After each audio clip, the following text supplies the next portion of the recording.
How do we know if we are still living in a Europe of liberties? The answer is simple. If your government suspects your every move, you are viewed as a potential criminal, and your government wants to impose a social credit system to strip away every form of individual freedom. As you know, on this channel, we defend individual liberties and advocate for mistrust toward the state and those who govern us. The role of a state is to guarantee the freedom of its citizens, not to enslave them for the benefit of a caste of corrupt politicians whose only goal is to live off you like parasites. In a previous video I spoke about the digital euro, which is one of the cornerstones of this social credit system. Your money no longer belongs to you, it belongs to Europe, and Europe can validate or block your purchases however it sees fit. In parallel with the digital euro, Europe is discreetly preparing another brick in this authoritarian system, European electronic invoicing, better known as VAT in the digital age, or ViDA. Every invoice will have to adopt a specific format, allowing for automated analysis via a computer system. Every invoice must be issued or received through a state-validated platform. The stated goal is the fight against VAT fraud. However, this project raises major concerns regarding individual liberties. With ViDA, we are moving to digital reporting requirements. You no longer declare. The system declares you. The data transmission deadline would drop to 2 working days after the invoice is issued. It is an ultra-short electronic leash that leaves no room for human error or financial breathing room.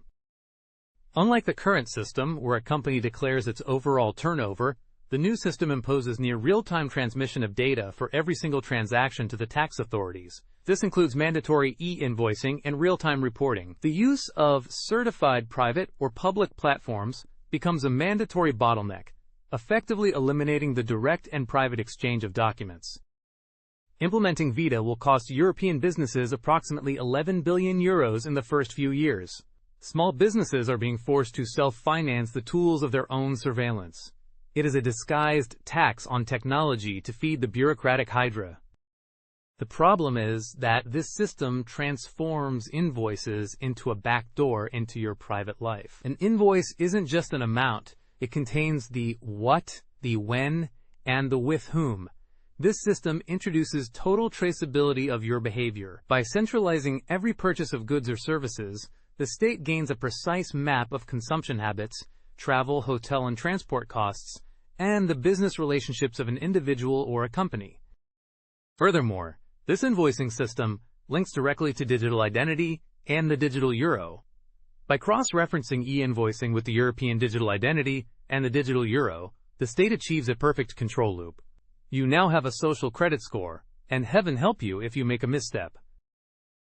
For example, imagine a company or individual who, through their activity, buys too many services deemed harmful, like carbon and specific products. Then, their tax compliance could be automatically downgraded, affecting their access to credit or public contracts.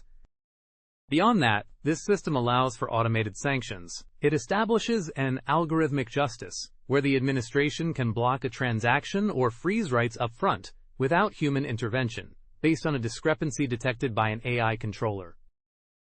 Having such a system also means offering hackers and malicious actors all your data on a centralized plate. Imagine the earthquake if a security breach occurs.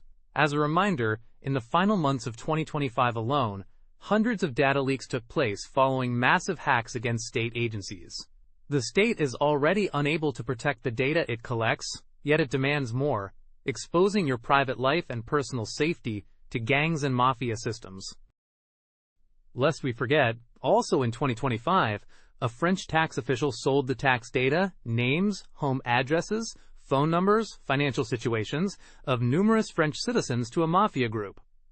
Following this data leak, France suffered a wave of kidnappings and violent abductions of people who had declared self-custody crypto wallets like Ledger. A prison guard was also assaulted, fingers were cut off, and people were tortured. This operation was commissioned by the mafia with the help of civil servants. Think about that. The state does not want your best interests, and it doesn't even seek to guarantee them. The paradigm shift is blatant. With this version of Europe, we are moving from a system of a priori trust, where checks occur in case of suspicion, to a system of total a priori surveillance, where every citizen is treated as a potential fraudster whose every action must be validated by the central system. Since time immemorial, an exchange has been a private contract between two parties. The obligation to route this contract through a state platform is a violation of property rights and trade secrets. This project imposes a technological and financial burden on small structures, forcing them to depend on certified software. It is a barrier to entry that favors large players and strengthens the big state, big tech alliance. Free competition cannot exist where the state imposes such barriers, and the primary loser is the consumer. This is how monopolies and cartels are created. We will discuss this in an upcoming video. By creating a single database of all European transactions, the EU is creating a massive target for hacking or industrial espionage, jeopardizing corporate data sovereignty. Don't think this only concerns big import-export firms. The reform allows states to impose it for every purchase between two domestic professionals. It is total coverage. From the craftsman buying materials to the consultant invoicing a service, no one escapes the tax eye of Sauron. In France, all business statuses are affected by this new regulation. Wolfgang Schäuble, the former German minister, used to say, "Those who have nothing to hide have nothing to fear." I believe it is quite the opposite. Those who have nothing to hide have everything to lose. Their freedom, their security, their purchasing power. This argument is stupid because it assumes freedom only has value for the guilty. When you know you are being watched, you end up self-censoring. Your purchases are an extension of your personal choices and your private life. No civil servant or politician has the legitimacy to spy on you and decide for you. So, what should you do? If you plan to start a business and it is potentially relocatable, do not waste time with Europe. Open your company abroad, outside the European Union. On my Patreon, I share my analysis of different non-EU countries that are favorable to entrepreneurship, both fiscally and legally. Investment is also a great way to protect your wealth and savings. Without financial sovereignty, there is no individual liberty.